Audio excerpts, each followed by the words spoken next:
Welcome to Direction Northeast. Hello, I'm Lola Archer. This program is a presentation of the Communications Department of Northeast State Community College. This episode of Direction Northeast is about the fascinating culture that is Japanese anime and the business world that surrounds it. We'll start our discussion following these messages. Northeast State's a wonderful place to start your career in college, and the campus is beautiful, the teachers are one-on-one. It was an excellent decision to come to Northeast State. I've learned so much coming here. I love the school, and everyone is friendly here. This has been the best time of my life. I have really enjoyed being here. I think if it hadn't been for Northeast, then I wouldn't feel as happy and as driven if I chose another school. Step by step, Northeast State is here to get you there. Enroll now at northeaststate.edu. Big-eyed cartoon characters staring out from your television set are collectible art found in your local bookstore. That is what many Americans know of Japanese world of anime. Our guest today is well-known actor and voiceover artist in this animated world. American-born actor Vic Mignogna is a voice actor and musician primarily known for his work in the dub role of Edward Elric in Fullmetal Alchemist, for which he has received an American Anime Award for Best Actor in 2007. Mr. Mignogna, welcome to Direction Northeast. Well, thank you, Miss Archer. It's a pleasure. Thanks for having me. For our interviewers who might not be familiar with anime, can you explain to us what it is? Well, pretty much anime is a big-eyed character staring out from your television. Had to do it. They're just, it's a stylistic form of animation that is associated with Japan. You know, what's interesting about the origin of anime is that many years ago, Japanese artists came over to America to study animation because they were fascinated with Disney, and they wanted to learn how to bring that type of stylized animation back to their country. When they came over here, they saw that it was so expensive to produce that they decided, well, we can't put that much money into it, so let's focus more on stories, and they created their own style of very deep, dramatically compelling stories of anime. And it's so funny now, anime has become so popular that now a lot of American animation is patterning itself after Japanese anime. So it's kind of come full circle. But they originate in Japan, and then American companies will purchase the license to certain shows, and then they will recast it with English actors, rewrite the script, adapt the script to make sure that it sounds the way we would talk conversationally, and then produce the shows for for English-speaking audiences, I should say. For our viewers who aren't familiar with the art of anime, we have some examples of Mr. Mignogna's work. Shorty! Gonna Shorty do this? What else you wanna call me, a half-pint bean sprout midget? What if I let you drink it from my mouth? Well, then I would drink it. Why haven't you made a move on her? You're a man, aren't you? Maka, your dad loves you. Hi there, Japanese pretty girls! Shoot me before I turn into a level E. Kakarot! Kakarot! Hey, how would you like to go out on a date with Phantom Dark? Who are you calling a mousy little pipsqueak? Just imagine what a sad and dreary life you'd have without me. Who would give you all those clever names? Have you forgotten that I have the power of life or death over you? Looky, looky, looky, looky, looky, looky, looky, looky, looky! Me! And we'll just have to hope our powers are good enough to help us rise above our own limits. Because we're not gods. We're humans. Tiny, insignificant humans who couldn't even save a little girl. With a background in video production, what caught your interest in anime? Well, rather than anime catching my interest, actually I was kind of encouraged to audition for an anime company in Houston. I'd been acting since I was very young. I've done a lot of theater and a lot of stage work and some on-camera work as well. In fact, my degree is actually in television, film production. I did learned a lot and trained a lot in the behind-the-scenes of television and film production. But I have always been acting since I was very young. And about 13 years ago, a friend of mine encouraged me to audition for a company in Houston that was buying these Japanese programs and was dubbing them into English.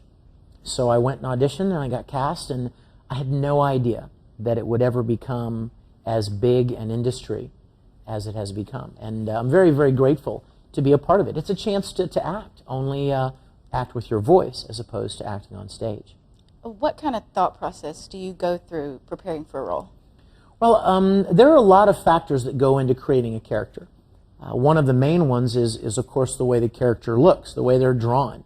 You can instantly look at a character and decide maybe what kind of voice that character would have, based on his physical appearance, maybe the clothes he's wearing, the job he possesses, the way he moves when you watch him, when you watch the show.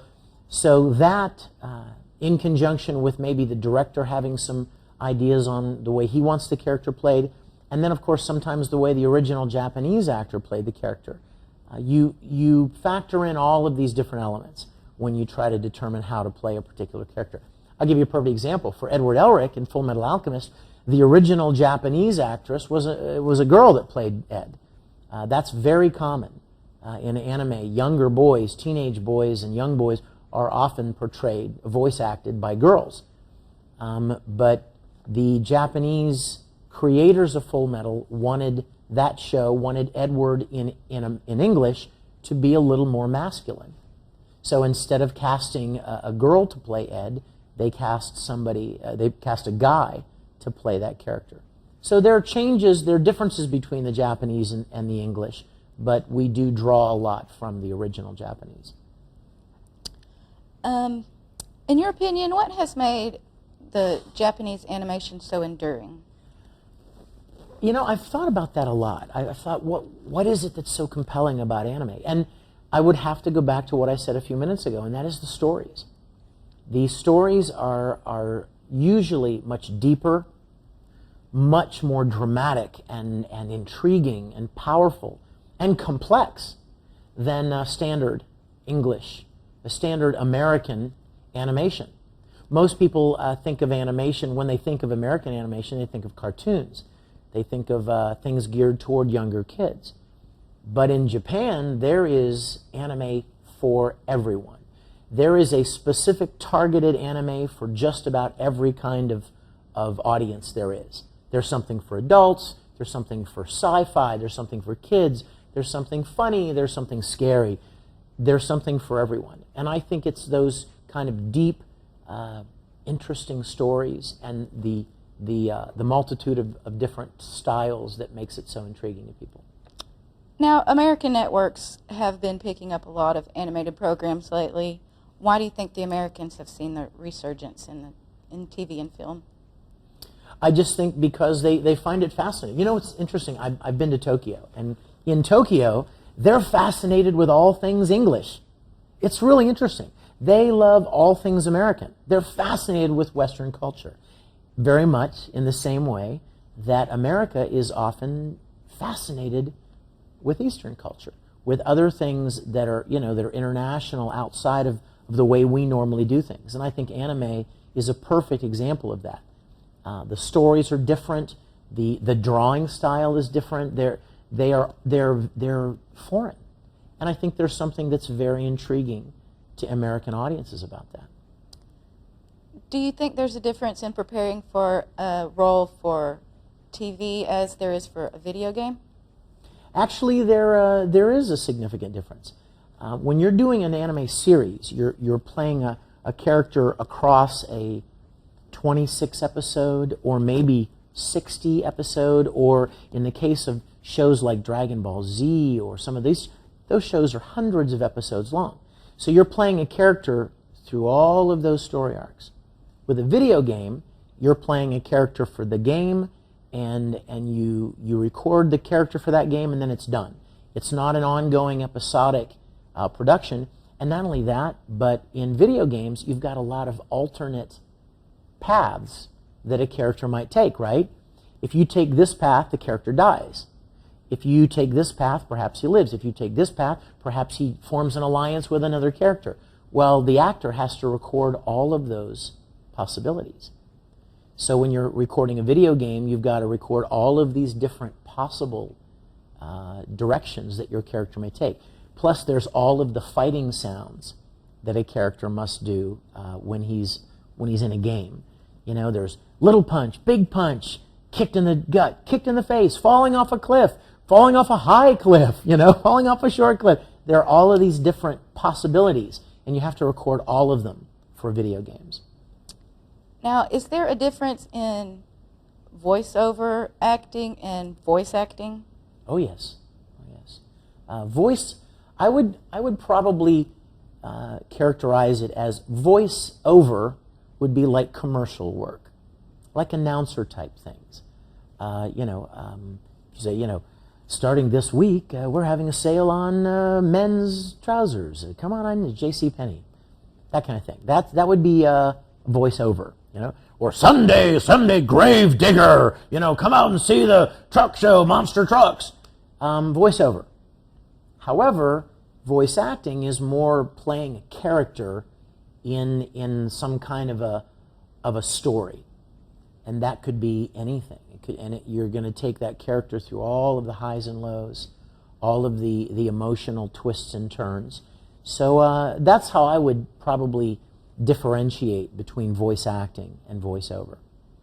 And I understand also that you are working on a new webisode for Star Trek? She said Star Trek. Did you hear? Oh, that's for all of you out there. I love Star Trek like you can't imagine. When I was a little boy, I lived for the original series of Star Trek. There's not a question you could ask me about the original Captain Kirk, Mr. Spock Star Trek that I don't know. And I've always loved it, and I've always dreamed of getting to be a part of it. Well, I've recently formed a partnership with a couple of friends, and I'm excited to tell you we are recreating the entire soundstage from the original series of Star Trek. And we've cast all of the roles, and we're going to be shooting our first episode this fall. And the series is called Star Trek Continues. Write it down. StarTrekContinues.com. Join us on Facebook. Official Star Trek Continues. Don't accept any imposters. And we've got a great cast lined up, and I'm so excited to be saying that I'll be playing Captain Kirk. I won't play him like that, of course, but I am playing Captain Kirk. So, anyway, I'm so excited. I'm turning into a 12-year-old again. I'm so excited. Which do you like more, regular acting or voice acting? Ooh. Do I have to pick one? Yes, you do. Come on, Miss Archer. Putting me on the spot like that. I don't know that I...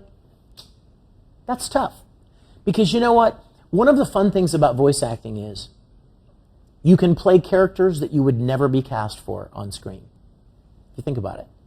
Like I play Fullmetal Alchemist. I play this little pint-sized teenage punk. Well, clearly I'm not a teenager, and I'm not huge, but I'm not pint-sized. I would never be cast to play Edward Elric on screen. Broly, Dragon Ball Z. He's this giant monster, you know, muscular Super Saiyan. Clearly not me. But I can play these characters that physically I would never be cast for. However, there are plenty of wonderful things about acting on screen and on stage, and I would never want to give those up. I love working on those things as well, and I just love acting. I love any kind of acting. The thing that attracted me to voice acting was because it is, at the end of the day, acting. So I love any opportunity to play different characters and act. As technology has become more computerized, do you feel that's made an effect on anime? Well, I know that the anime companies use a lot more computer-based animation techniques now. Of course, back in the old days, you know, it was like drawing the characters on animation cells. But now, most of the, I would say a good portion of animation is done on computer in software programs. They still draw them, but they draw them in Photoshop, for instance, instead of on a piece of acetate. So I'm sure it has absolutely impacted. When I started voice acting, we would lock to a 3/4 inch videotape. I know your department chair in there knows what I'm talking about. 3/4 inch big monster videotapes, and they'd back them up, and then there'd be a pre-roll, and then it'd get up to speed, and we would do our lines. That's gone. Nowadays, it's Pro Tools, instantaneous. You lock to QuickTime movies that are playing instantaneously. It's all digital, and it's obviously much more efficient, much more time effective. But yeah, technology has definitely impacted the industry. Do you see the popularity of anime changing in the mass media? Gosh, I hope not. I said earlier this morning when I was talking to some of the students that anime fans are some of the most enthusiastic, loyal, supportive, affectionate fans out there. I mean, every different type of genre has fans. Sci-fi has fans. Country music has fans. NASCAR has fans. But anime fans are unique. They are extremely supportive and encouraging and enthusiastic, passionate about what they love. And I hope anime continues to grow. I think there's something in it for everyone. There's an anime out there for everyone. If you don't like a certain kind of show, I guarantee you there are other shows that you would really enjoy. So I hope it continues to grow. It certainly deserves to.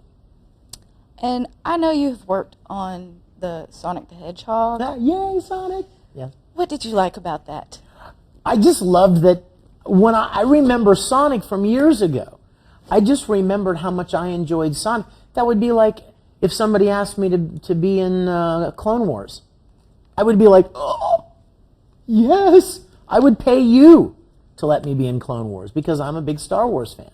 So when I got the chance to audition and then play a role in a Sonic the Hedgehog video game, I nerded out. I kind of became a geek myself because I remember Sonic very, very well. And so I was excited to get to be a part of the Sonic the Hedgehog video game. Now, I understand that you also have worked in music. A lot. How different is that from the voice acting? It is different in every way except one, and that is you use your voice to sing and you use your voice to voice act. That's about the only similarity. If you sing a lot, you're probably very familiar with your voice. You know what I mean by that? If you sing a lot, you probably you know how your voice works and how to control it and how to control the subtleties of your voice. So that translates into voice acting a little bit. And a lot of voice actors are singers as well.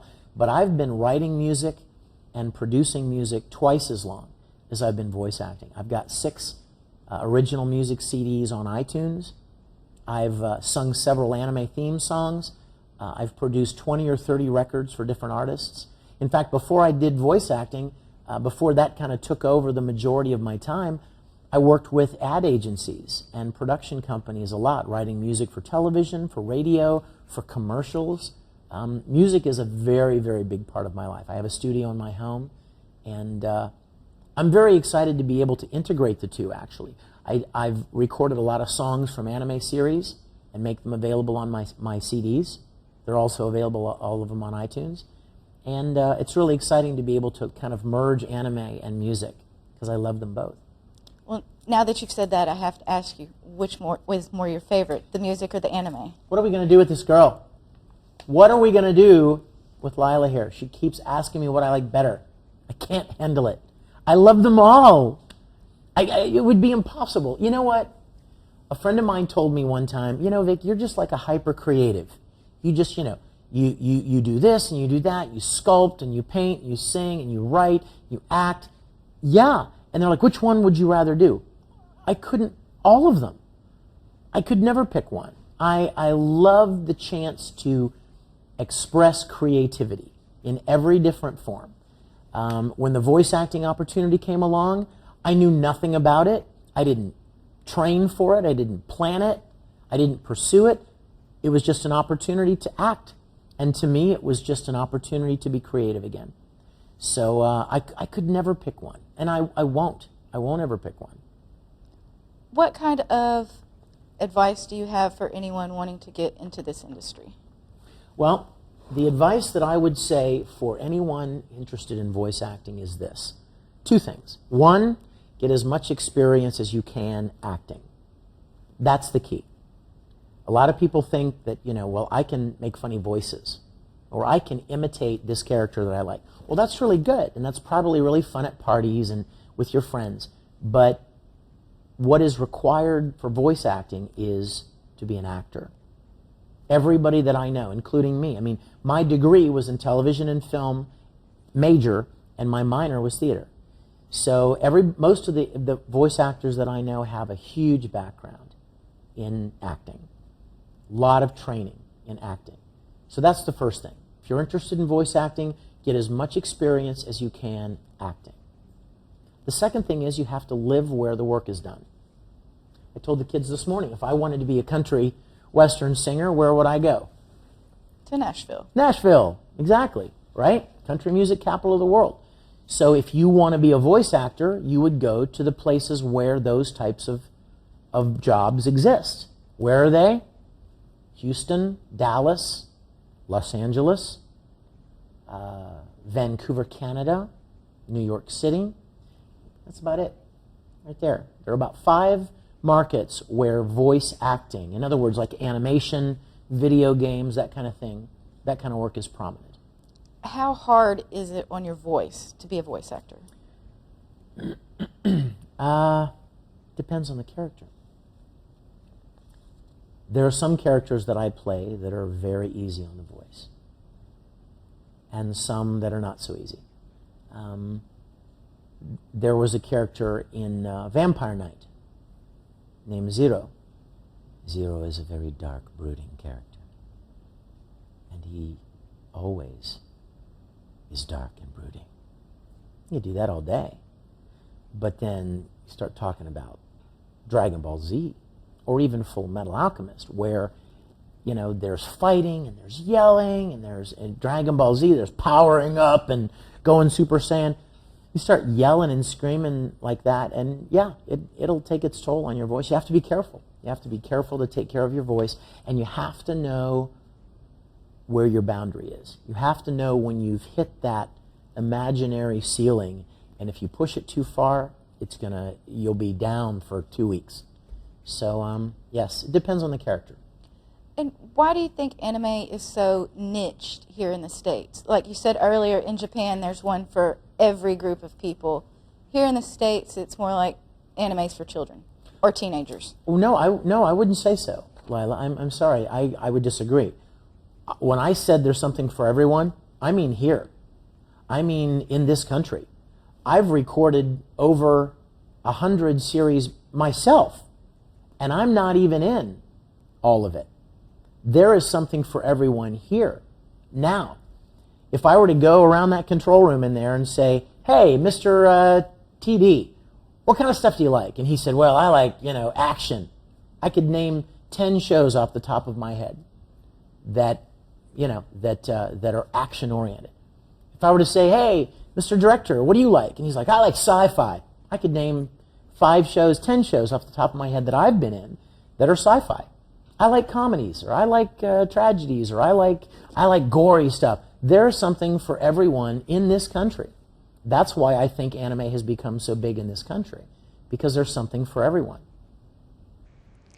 Do you feel that new shows like Family Guy have influenced the way people see animation? I'm sure they have. I'll tell you what, though, I tend to think that the popularity of anime has influenced Western animation a lot more. The audience is different. It's a different. They target a different audience.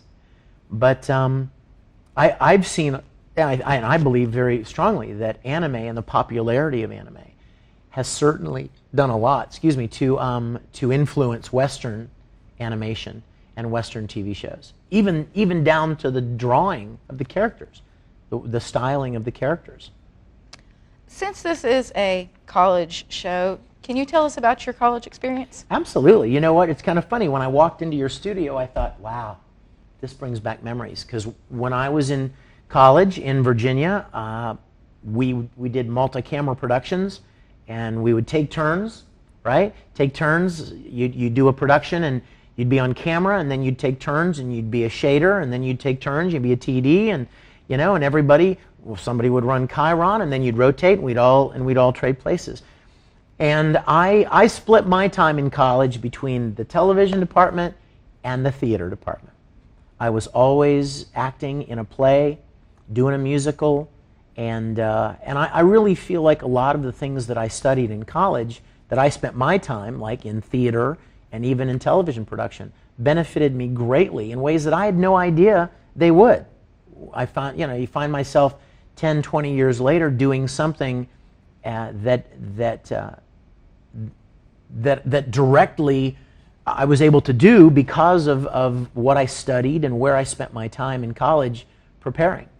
So I'm excited to be even a part of your show here, because I have very fond memories of my college years. And I don't mean like frat parties and stuff like that. I mean like the things that I got to do, and developing skills on camera, being a host, or working a camera, or cutting together a show, or acting on stage, or singing.